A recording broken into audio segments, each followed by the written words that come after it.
Magandang umaga po. Update ko na naman po kayo dito sa ating talong na pintulan. Ayan oh.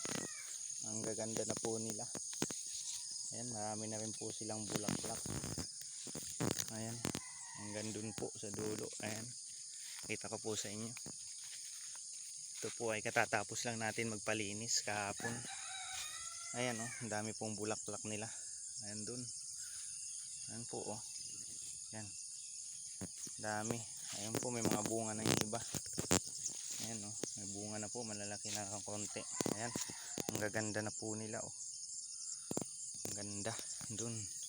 Ayan, ito po yung resulta ng ating pinutulan na talong. Ayan po, mga ganda, malalaki na po yung mga dahon nila. Ayan, ready na po sila para sa kanilang mga bunga.